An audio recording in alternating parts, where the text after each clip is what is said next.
તો સર્વદા સર્વત્ર અને સર્વથી ઉત્તમ કોઈ હોય તો આપણા શ્રી મહાપ્રભુજી છે. ગુસાઈજીના શબ્દોમાં કહું, ભાવી ન ભૂતોસ્ત્યપી, આવું કોઈ થયું નથી, છે નહીં અને થવાનું નથી. એવા સ્વરૂપના ગુણગાન કરવા માટે આપણે એકત્રિત થયા છે. અને અમારા દયારામભાઈ તો કહે કે વલ્લભનું ગુણગાન એમને કઈ મુખમાં ના આવે. જ્યારે ઠાકોરજીને તમારા ઉપર અતિશય વહાલ આવે ને, એમ થાય કે આ આટલી સેવા કરે, આટલું મારું નામ લે, અને હું શું સર્વોત્તમ આપું કે જે મને સર્વોત્તમ વસ્તુ કઈ કહેવાય? બહુ મોંઘી હોય એ નહીં, આપનારની જે સૌથી પ્રિય હોય એ એના માટે સર્વોત્તમ દાન કહેવાય. નાના બાળક માટે કોઈ રમકડું એને સર્વોત્તમ, એને હીરાના દાગીના આપો, સોનાના દાગો, એને મત આ રમકડું ના આપો, બાકી બધું લઈ જાઓ. સર્વોત્તમ એની કિંમત નક્કી નથી કરતી, એની આત્મીયતા, એની પ્રિયતા નક્કી કરે છે. જ્યારે ઠાકોરજીને એમ થાય કે આ મારા વહાલા વૈષ્ણવને મને આટલો વહાલ એના પર આવે છે, તો હું આને શું આપું? જે જન ઉપર વહાલ ગણું વ્રજપતિને આવે. દયારામભાઈએ કહ્યું, જે જન ઉપર વહાલ ગણું વ્રજપતિને આવે, એને મુખ શ્રી વલ્લભ નામ જપ બતાવે. જેના ઉપર અતિશય વહાલ ઠાકોરજીને આવે ને, એના મુખમાં શ્રી મહાપ્રભુજીનું નામ આપ્યું, એને શ્રી વલ્લભમાં પ્રીતિ કરાવી દે. અને જ્યારે એના મુખે શ્રી વલ્લભના નામનું શ્રવણ કરે ને, ત્યારે ઠાકોરજી ખૂબ પ્રસન્ન થાય. હું તો ઘણી વાર કહું, નાથદ્વારામાં જાઓ અને હજારોની ભીડ હોય, તમને એમ થાય કે અમને તો શ્રીનાથજી દેખાયા, પણ શ્રીનાથજી અમને જોયા કે નહીં? આટલી ભીડમાં અમારા પર શ્રીજીની દ્રષ્ટિ ક્યારે પડે? તો હું તો એ જ કહું, શ્રીજી સન્મુખ પહોંચો ને એટલે મુખમાં શ્રી વલ્લભ, શ્રી વલ્લભ, શ્રી વલ્લભ આટલું બોલતા હશો ને તો હજારોમાં ઠાકોરજી તમને જોઈ લેશે. કારણ કે આ મારા પ્રિય એવા વલ્લભનું નામ ક્યાંથી આવી રહ્યું છે? અને શ્રીજી આટલા હજારોમાં તમને શોધી અને પોતાની કૃપા દ્રષ્ટિનું દાન ઠાકોરજી કરશે. કારણ કે આ નામ અતિશય પ્રિય ઠાકોરજીને છે. ઠાકોરજી અને સ્વામીજી બંને એવા મહાપ્રભુજીના પ્રાગટ્યની ગાથા ગાવામાં આવે છે. ભૂતલ પર તો આપણે ગાઈએ જ છે કે ચંપારણમાં પ્રગટ થયા, પણ નિત્ય લીલામાં શ્રી વલ્લભનું જ્યારે પ્રાગટ્ય થયું, આ જેટલા તત્વો છે ને, શ્રી યમુનાજી, મહાપ્રભુજી, વૃંદાવન, ગિરિરાજજી, આ બધાનું પહેલું પ્રાગટ્ય ગોલોકધામમાં છે, લીલાધામમાં છે. અને આપણે ત્યાં એમ કહેવાય છે કે જ્યારે એવી કથા કહેવાય છે કે એકવાર ઠાકોરજી નિકુંજમાં બિરાજ્યા હતા, અને નિકુંજમાં બિરાજેલા શ્રી રાધા, શ્રી રાધા, શ્રી રાધા નામનું અખંડ સ્મરણ કરી રહ્યા. અને એવો રાધા નામનો આવેશ ઠાકોરજીને આવ્યો કે એમના રોમ રોમમાંથી રાધાજી પ્રગટ થઈ ગયા. અને એટલામાં મળવાનો સમય નક્કી હતો, એટલે સ્વામીજી શોધતા શોધતા પ્રભુને નિકુંજમાં આવવા ગયા. અને દૂરથી એમને એમ લાગ્યું, કારણ કે ઠાકોરજીની ભીતરથી રાધાજી પ્રગટ થયેલું સ્વરૂપ સ્મરણ માત્રથી, તો રાધાજીને દૂરથી એમ થયું કે કોઈ સખીને પોતાની ગોદમાં લઈને ઠાકોરજી બિરાજેલા છે. અને એવા રીસાયા રાધાજી, એવું માન ધર્યું કે હું આટલી દૂરથી મળવા એમને છે કે અહીંયા આવી, અને તો કોઈ અન્ય ગોપી સાથે બિરાજેલા છે. જાઓ પ્રભુ, આપની સાથે વાત નહીં કરો. અને પીઠ દઈને બિરાજી. ઠાકોરજીને થયું કરે, હું અખંડ રાધા નામનું સ્મરણ કરી રહ્યો છું, મારા રોમ રોમમાંથી રાધાજી પ્રગટ થયા છે. અને પોતાના સ્વરૂપને એ ક્રોધને કારણે ઓળખી ન શક્યા અને રિસાઈ ગયા. તો જાઓ રાધાજી, હું પણ આપની સાથે માન ધરું છું, હું પણ આપની સાથે વાત નહીં કરું. બંને એકબીજાની પીઠ દઈને બિરાજ્યા. પણ સત્ય તો એ છે, બંને એકબીજા વગર એક ક્ષણ પણ રહી શકતા નથી. બંનેની ભીતર એવો વિરાગની પ્રગટ થયો, એવો વિરાગની પ્રગટ થયો. કારણ કે એક પલક પાપણ બંધ થાય ને ન રહી શકાય એવા સંજોગોમાં જ્યારે તાપ, વિરહ તાપ હોય, અને એવામાં પીઠ દઈને બિરાજવું એ બંને માટે દુષ્કર છે. જે મહાપ્રભુજીનું ધ્યાન આપણે બોલીએ છીએ ને, એ આ લીલાના પ્રસંગ પરથી છે. બંનેના હૃદયમાં સ્ત્રી ભાવ ને પું ભાવ, એટલે કે આનંદ આપવાનો ભાવ અને આનંદ લેવાનો ભાવ બિરાજે છે. અને જ્યારે એકબીજા વગર ન રહી શક્યા, કોણ અમારો મેળાપ પાછો કરાવે? બંને પ્રગાઢ માન ધર્યું છે. અને ત્યારે સ્વામીજીના હૃદયમાંથી પુંભાવરૂપ કૃષ્ણ પ્રગટ થયા અને ઠાકોરજીના હૃદયમાંથી સ્ત્રી ભાવરૂપ સ્વામીજીનું એક સ્વરૂપ પ્રગટ થયું. અને ત્રીજું આ બંનેની લીલાને જોનારું સાક્ષી રૂપ પ્રગટ થયું. અને આ ત્રણેય સ્વરૂપ ભેગું થઈ અને શ્રી વલ્લભનું લીલામાં પ્રાગટ્ય થયું. કારણ કે એક તો લીલા કરતા અને લીલા દ્રષ્ટા, ત્યારે આનંદ સંપૂર્ણ થાય. કેવલ લીલા કરતા હોય પૂરતું ને. જેમ તમને કોઈ ભારે ભારે શણગાર દાગીના વસ્ત્રો આપી દે, પણ એ ઓરડામાં ક્યાંય અરીસો ન હોય તો તમને ગમે, આનંદ આવે? ભલે ને સારામાં સારા દાગીના પહેર્યા છે, પણ તમે પોતાના ભોગતા યા દ્રષ્ટા બનતા નથી ત્યાં સુધી સર્વોચ્ચ આનંદનો અનુભવ કરતા નથી. આ છે વલ્લભનું સાક્ષી સ્વરૂપ, કે જ્યાં ઠાકોરજી અને સ્વામિનીજી સઘળી લીલા કરે, પણ જ્યારે વલ્લભના નેત્રોમાં ઉભય રૂપ પોતાનું દર્શન કરે ને, ત્યારે જ એમને લીલાનો સર્વોચ્ચ આનંદ અનુભવાય છે. એટલે પ્રભુ નિજ આનંદને અનુભવવા કરવા માટે જે સાક્ષી સ્વરૂપ પ્રગટાવ્યું છે એ આ વલ્લભનું રૂપ પ્રગટ થયું. ત્યાં જઈને સ્વામીજીને મનાવ્યા અને કહ્યું, અરે રાધાજુ, આપનું જ તો ઠાકોરજી સ્મરણ કરતા હતા. એમના ગોદમાં બીજું કોઈ નહીં, આપનું જ સ્વરૂપનું પ્રાગટ્ય થયું. સ્વામીજીને થયું, અરે મારાથી તો અપરાધ થઈ ગયો, મેં તો પ્રભુ પર શંકા કરી. અને ત્યાં જઈને ઠાકોરજીને મનાવ્યા. ક્યારે સ્વામીજી એમ સમજ્યા કે બીજા કોઈ ગોપીજન છે અને માન ધરવાનો તો સ્વભાવ સ્વામીજીનો છે, પણ પ્રભુ આપ કેમ રૂઠો છો? આપના વગર જુઓ સ્વામીજી કેવા અશ્રુપાત કરી રહ્યા છે. અરે આપ તો તુરંત માની જાઓ એવા છો, સહજ કૃપાળુ છો, આપ પધારો. અને સ્વામીજી આપની નિકુંજમાં પ્રતીક્ષા કરી રહ્યા છે. સ્વામીજીનો એક હાથ પકડી શ્રી વલ્લભનું આ દિવ્ય સ્વરૂપ નિકુંજના સિંહાસન પર પધરાવ્યા. બીજા હાથે ઠાકોરજીનો હસ્ત લઈ અને એમને નિકુંજના સિંહાસનમાં પધરાવ્યા. અને રાધા અને કૃષ્ણ યુગલ સ્વરૂપે નિકુંજના સિંહાસન પર બિરાજ્યા છે. અને નીચે બેસી આ વલ્લભના સ્વરૂપે ઠાકોરજી અને સ્વામીજી બંનેના દર્શન કર્યા. અને એ સમયે લીલામાં શ્રી વલ્લભના મુખમાંથી આ અષ્ટાક્ષર પ્રગટ થયો. શ્રી એટલે સ્વામિનીજી, કૃષ્ણ એટલે ઠાકોરજી.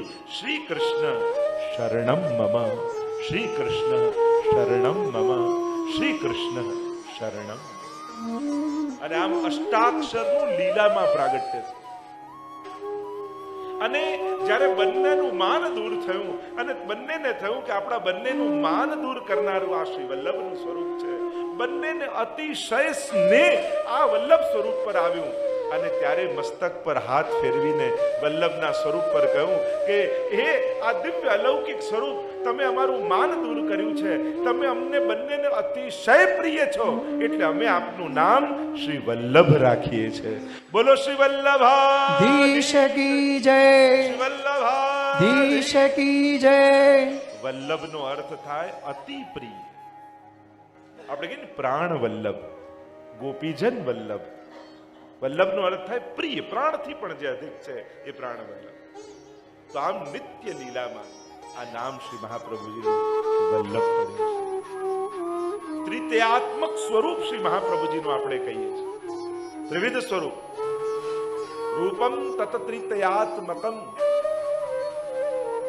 સ્વામીજી, ઠાકોરજી અને આચાર્ય રૂપ, આ ત્રણેય સ્વરૂપ. આમ રૂપમ તત ત્રિતયાત્મકમ, વિરહાત્મક, રસાત્મક અને ભાવાત્મક.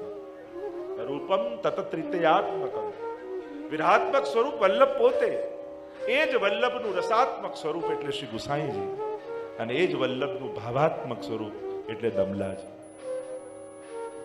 અને એટલે જ સર્વોત્તમ સ્તોત્ર જેનું આપણે અવગાહન રસપાન કરવા જઈ રહ્યા છીએ, 108 નામ એમાં વર્ણિત છે. અને એટલે જ 35 35 35 એમ કહેવામાં આવે. અને 3 નામ આ મુખ્ય, અને ત્રણેયને સહાયક આનંદ, પરમાનંદ, શ્રી કૃષ્ણાસ્ય. ચર્ચા તો આપણે થોડુંક મહાત્મ્યના દર્શન કરી, કારણ કે 3 કલાકમાં તો સાર જોઈ શકાય. આખું સર્વોત્તમ સ્તોત્ર તો અદ્ભુત છે. એક એક નામ કેવા, એક એક નામ મંત્રો છે, એક એક નામ મંત્ર છે. અદ્ભુત સર્વોત્તમ સ્તોત્ર.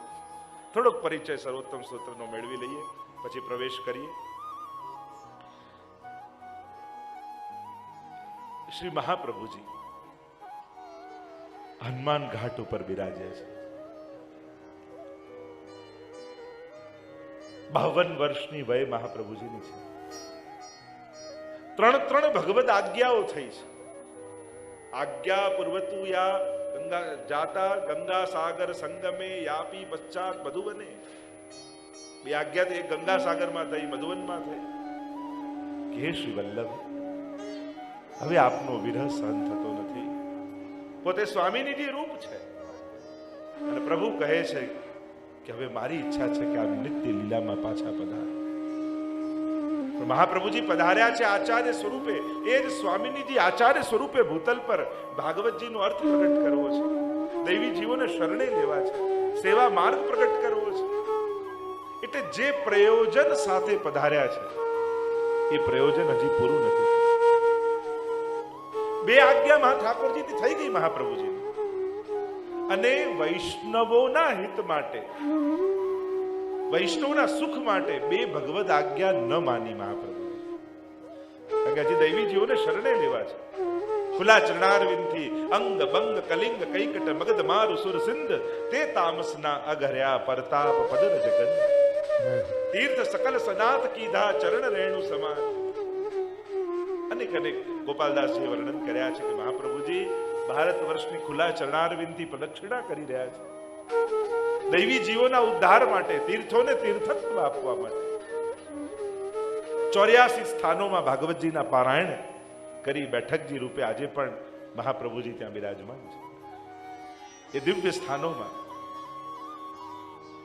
અને અહીંયા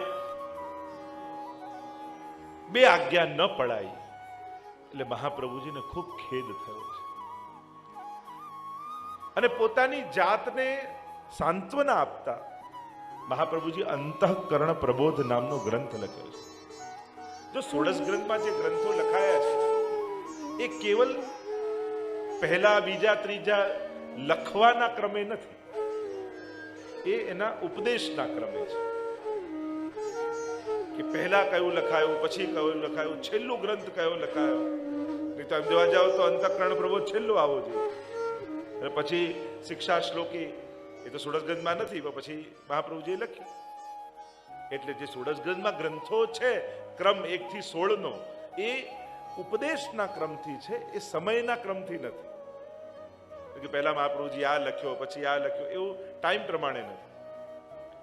અંતઃકરણ મદ વાક્યમ સાવધાન તયા શૃણુ કૃષ્ણાત પરમ નાસ્તિ દૈવમ વસ્તુતો દોષ વર્જિતમ ચાંડાલી ચેદ રાજપત્ની જ્ઞાતા રાજ્ઞા ચ માનિતા કદાચિત અપમાને વા મૂલત કાક્ષતિર્ભવે. પોતાના અંતઃકરણને ઉપદેશ આપતા મહાપ્રભુજી અદ્ભુત ગ્રંથ છે અંતઃકરણ પ્રબોધ. અદ્ભુત ગ્રંથ. જ્યારે ચિત્તમાં ઉદ્વેગ હોય ને ત્યારે અંતઃકરણ પ્રબોધનો પાઠ કરો. જ્યારે ભગવત કૃપા સંબંધી ચિંતા હોય તો નવરત્નનો પાઠ કરો. જ્યારે પ્રભુમાં નિરોધ સિદ્ધ કરવો હોય તો નિરોધ લક્ષણનો પાઠ કરો. જો આપણે ત્યાં સાધન શું છે? વલ્લભની વાણી એ જ સર્વોચ્ચ સાધન વૈષ્ણવનું છે. અન્ય કંઈ પણ આશ્રય કરવા કરતા વલ્લભની વાણીનો આશ્રય કરો. એ વાણીમાં ખૂબ બલ છે, ખૂબ તાકાત છે. એક સર્વોત્તમનો પાઠ રોજ કરો ને, અદ્ભુત બલ એમાં છે, અદ્ભુત તાકાત છે. આપણે ત્યાં તો વૈષ્ણવની ગાયત્રી કહેવાય સર્વોત્તમ સ્તોત્ર. એમ કહેવાય કે બ્રાહ્મણ 3 દિવસ ગાયત્રી ન કરે તો પાછી એને જનોઈ લેવી પડે, તેજ જતું રહે બ્રાહ્મણ. એમ વૈષ્ણવે સર્વોત્તમનો પાઠ અચૂક કરવો. પણ તુરંત શું સવાલ આવે, પણ બહુ અઘરો છે, આવડતો નથી. તો નામાવલીથી શરૂ કરો. 108 નામ છે ને, આનંદાય નમઃ, પરમાનંદાય નમઃ, કૃષ્ણ શ્રી કૃષ્ણાસ્ય, એવું નામાવલીથી શરૂ કરો. ક્યારે આવડી જશે ને તમને ખબર નહીં પડે. તો વલ્લભ જ સ્ફુરે છે, સ્ફુરિત હો તો સબ જ્ઞાન. જો આપણા થકી કોઈ ભગવત નામ લેતું થાય ને, એનાથી મોટું કોઈ દુનિયાનું સત્કર્મ નથી. આપણા થકી કોઈ ભગવત સેવા કરતું થાય ને, એનાથી મોટું કોઈ પુણ્ય નથી. કારણ કે તમે એ જ ક્ષણે એનો ઉદ્ધાર કરી દીધો. એને પ્રભુ સાથે જોડ્યો ને, એનું તમે કલ્યાણ કરી દીધું એ જ ક્ષણે. એટલે બહુ મોટી વાત છે. અને એટલા માટે આવા સત્સંગના નિમિત્ત બનવું એ પણ ભાગ્યશાળી કાવત. અને એટલા માટે ખાસ અનુરોધ કરીશ, કઈ ના થાય તો રોજ 11 નામ બોલો, સર્વોત્તમ સ્તોત્ર એનાથી શરૂ કરો. 11 નામ બોલવા અને એ રીતે તમે 108 પૂરા કરો. ધીમે ધીમે તમને સર્વોત્તમ સ્તોત્ર આવડી જશે. કરશો તો આવડશે, 2 વાર વધારે કરશો તો જલ્દી આવડશે, પણ નહીં કરો તો ક્યારે નહીં આવડે. એટલે કોઈ એમ કે નથી આવડતું તો 2 વાર વધારે કરો, જલ્દી આવડી જશે. આપણા લોજિક ખોટા હોય છે કે આવડતું નથી ને એટલે કરતા નથી. એટલે એવું થશે કે એક દિવસ સવારે ઉઠશો ને તો આમ આખું આવડી ગયું હશે ને પછી કરશો, એવું થવાનું છે. તો પછી કરો, 2 વાર વધારે કરો. મન તો શીખવું જ છે, સવાર સાંજ બંને ટાઈમ કરીશ, જો કેવું જલ્દી આવડી જાય છે, થશે. તો જે વાત કરી રહ્યો છું કે મહાપ્રભુજીને તાપ થયો અને ભગવદ આજ્ઞા ત્રીજી થઈ અને મહાપ્રભુજી ત્રિદંડી સંન્યાસ ધારણ કરી, એક કોપીન ધારણ કરી અને ગંગાજીના એ હનુમાન ઘાટ પર આવીને બિરાજે છે. 40 દિવસનું મૌન વ્રત મહાપ્રભુજીએ લીધું છે અને નિત્ય લીલામાં પ્રવેશવાની તૈયારી. રથયાત્રાનો દિવસ આવ્યો છે. હજારો વૈષ્ણવ હનુમાન ઘાટ ઉપર ભેગા થયા છે. મહાપ્રભુજી આજે નિત્ય લીલા ધામમાં સદે પધારી રહ્યા છે. આસુર વ્યામો લીલા કરી રહ્યા છે અને એના દર્શન કરવા માટે ગંગાજીના સમગ્ર ઘાટ ઉભરાયા છે. ગોપીનાથજી અને ગુસાઈજી હજી અલ્પાયુના છે. સાષ્ટાંગ દંડવત કર્યા મહાપ્રભુજી અને વિનંતી કરી કે આપ તો પધારો છો, અમારા માટે શું આજ્ઞા છે. અને ત્યારે મૌન વ્રત ધારણ કરેલું હતું એટલે પોતાની આંગળીથી ગંગાજીના ઘાટ ઉપર રેતીમાં શિક્ષા શ્લોકી નામનો ગ્રંથ શ્રી મહાપ્રભુજી યદા બહિર્મુખાયુયમ ભવિષ્યત કથંચન તદા કાલ પ્રવાહસ્થા દેહ ચિત્તાદયોપી સર્વથા ભક્ષયિષ્યન્તિ યુષ્માનિતિ. જો બહિર્મુખ થયા તો આ કાલના પ્રવાહમાં વહી જશે. અને એ જ ક્ષણે એમ કહેવાય છે કે સાક્ષાત ગોવર્ધનધર ત્યાં પ્રગટ થયા અને આ ગ્રંથને પૂરો કરતા પોતે જાણે બધા જ કલયુગના આ દૈવી જીવોને બળ આપતા લખ્યું કે મયી ચેદસ્તિ વિશ્વાસ શ્રી ગોપીજન વલ્લભે તદા કૃતાર્થા યુયમ હિ સોચ નિયમ ન કરે ચેત. જો મુજ ગોપીજન વલ્લભમાં તમને વિશ્વાસ છે તો આ કલયુગ તમારું કંઈ બગાડી નહીં. જો મુજ શ્રીનાથજીમાં તમને ભરોસો છે તો આ કલયુગ તમારો સ્પર્શ પણ નહીં કરી શકે. તદા કૃતાર્થા યુયમ હિ, તો તમે કૃતાર્થ જ છો. કલયુગ પોતાનો ગમે તેટલો પ્રભાવ બતાવી તમારા હાથમાંથી સાધન છોડાવી લે પણ તમારો વિશ્વાસ ડગવા ન દેતા. સાધન ભલે છૂટી જાય, સાધન ભલે ડગી જાય, સાધના છૂટી જાય વાંધો નહીં, શ્રીનાથજીમાં વિશ્વાસ ડગવા ન દેતા. કારણ કે સાધન કાળ બળે ચાલે છે. સાધન ઉપર કાળનો પ્રભાવ છે, વ્યક્તિ ઉપર કાળનો પ્રભાવ છે, સંસાર અને સંજોગ ઉપર કાળનો પ્રભાવ છે, પણ તમારા વિશ્વાસ ઉપર શ્રી વલ્લભનો પ્રભાવ રાખજો.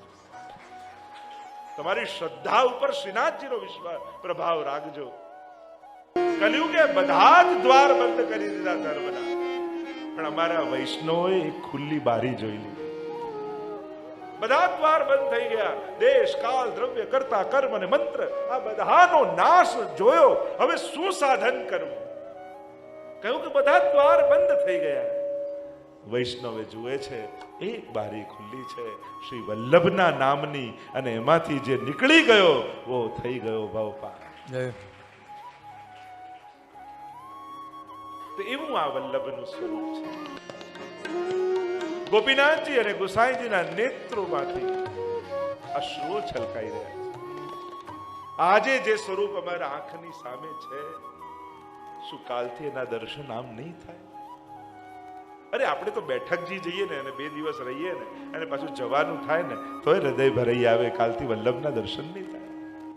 તો વિચાર કરો કે જેની સન્મુખ સાક્ષાત શ્રી મહાપ્રભુજી વિરાજેલા હોય, હજારો વૈષ્ણવના નેત્રોમાંથી અશ્રુપાત થઈ રહ્યા છે.